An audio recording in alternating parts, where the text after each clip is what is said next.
இப்போ ஜோசியத்தை பொறுத்த வரைக்கும் இந்த பிறப்புல இருக்கிற விஷயத்த நம்ம கணிக்கிறோம் எல்லாம் பண்றோம். நமக்கு அடுத்த பிறப்புல இருக்கிற விஷயத்த கணிக்க முடியுமா? அடுத்த பிறப்பு நெக்ஸ்ட் ஜென்மத்தை வந்து கணிக்க முடியாதுங்க. இதுவே என்ன பண்ணலான்னா, பாஸ்ட் லைஃப்க்கு வேணா நீங்க டைம் டிராவல் மாதிரி போயிட்டு வேணாலும் வரலாம்.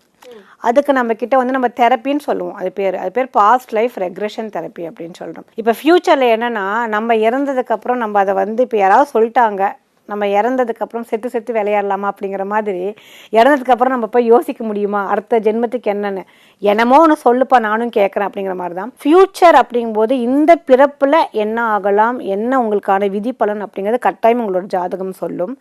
மறுபிறவி இருக்கா இல்லையாங்கிற அளவுக்கு வந்து இதில் இன்னும் நம்ம டீப்பராக போய் இந்த விஷயத்தை நம்ம கொண்டு வந்திருக்கிறோம்.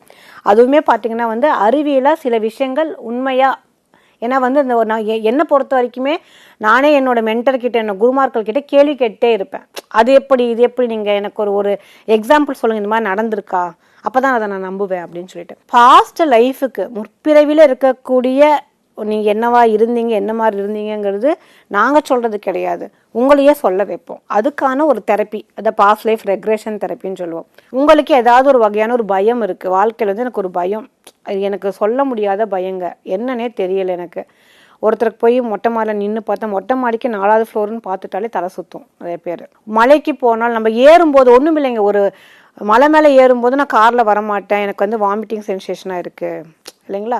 இந்த எல்லாமே வந்து உங்களுக்கு முற்பிறவியில் எங்கேயாவது ஒரு இடத்துல உங்களோட சப்கான்ஷியஸில், இப்போ இருக்கக்கூடிய சப்கான்ஷியஸில் அது ஒரு பிரச்சனைகளாக இருந்திருக்கும். அது நம்மளுக்கு தெரியாது, நம்ம அது ஒரு டிசார்டரோடையே நம்ம வாழ்ந்துட்டு இருப்போம், என்னன்னே தெரியாமல் அதை வாழ்ந்துட்டு இருப்போம். அந்த மாதிரி ஏதாவது ஒரு அவங்களுக்கு தெரியாத ஒரு ஃபியரோ, தண்ணி பார்த்தா பயம், நெருப்பை பார்த்தா பயம், உங்களுக்கு கூட்டத்தை பார்த்தா பயம், கூட்டம் க்ரௌடு சில பேர்த்துக்கு வந்து சேராது, பஸ்ஸில் போகிறதுக்கு பயம், பஸ்ஸில் நம்ம வந்து இந்த ரொம்ப கூட்டமாக பார்த்தோம் அப்படின்னா கீழே விழுந்துருவோமோ அந்த மாதிரியான ஒரு பயம், வண்டி எடுத்துகிட்டு போகும்போது நம்ம வண்டி ஆக்சிடென்ட் ஆகிடுமாங்கிற மாதிரியான பயம், இந்த மாதிரி ஃபோபியா, இந்த மாதிரி இஷ்யூஸ் இருக்கிறவங்களுக்கு இந்த பாஸ்ட் லைஃப் ரெக்ரெஷன் தெரப்பி மூலியம் அந்த பயத்துலேருந்து வெளில கொண்டு வரலாம். இப்போ இவங்களுக்கு நம்ம செய்யக்கூடிய இந்த ட்ரீட்மெண்ட் அப்படிங்கிறது முற்பிறவியில் என்ன மாதிரியான பிரச்சனைகள் அவங்களுக்கு இருந்திருக்கு அப்படிங்கிறது கட்டாயமாக அதை ஃபைண்ட் அவுட் பண்ணலாம் அவங்களுக்கு.